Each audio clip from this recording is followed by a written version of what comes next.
Opportunity to attend an Alcoholics Anonymous meeting at the DeKalb Detoxification Crisis Center with a classmate.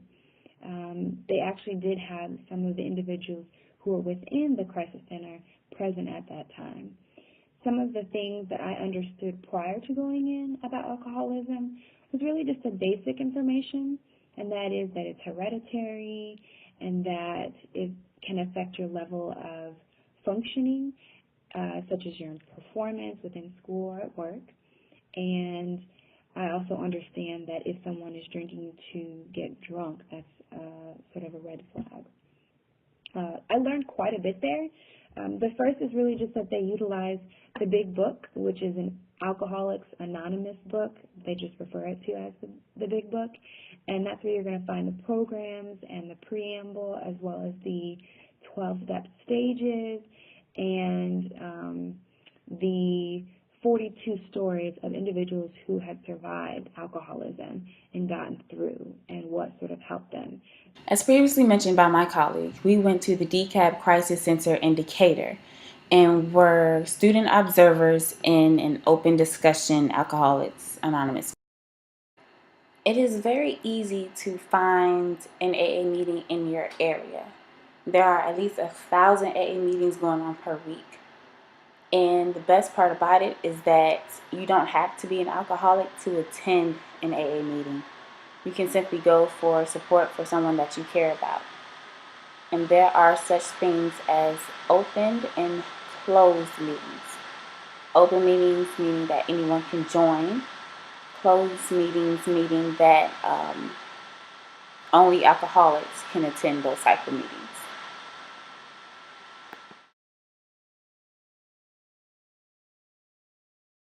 At the end of the meeting, there is a chance of recognition for those who have achieved their sobriety. There are these little chips that they get. Each chip, one might be for 30 days or 3 months or 6 months or 9 months or even up to a year or more worth of sobriety.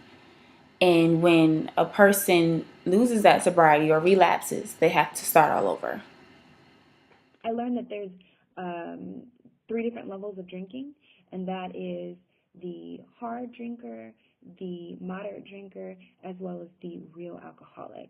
And those are technically all considered alcoholics. It's just that they're drinking in different levels and their functioning is different. So that's really important to know, because there are some people out there who are capable of functioning at a very high level, which it would then be harder to identify with them with having an issue, and especially being able to intervene and address the issue with them.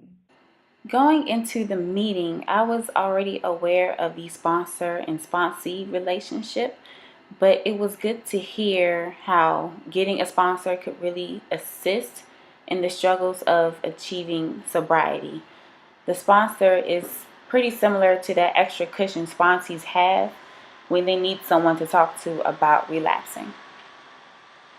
They didn't start drinking alcohol because there was an issue per se. It was something that they had seen growing up, and that is one individual stated that he was taught that working hard meant that you got a reward at the end of the day, and that reward was an opportunity to drink, and that was you patting yourself on the back for such a good day that you had had. And so it wasn't that there were issues that he was experiencing. That was something that he had been taught through his family and had been passed down. At Sunday's meeting, the topic of discussion was identification with alcoholism. One of the attendees there mentioned how it was very difficult for her to recognize the issue that she has a drinking problem. And then it was also difficult for her to label herself as an alcoholic, being that the term alcoholic is already negative in today's society. I've understood Alcoholics Anonymous to be is a very strong support.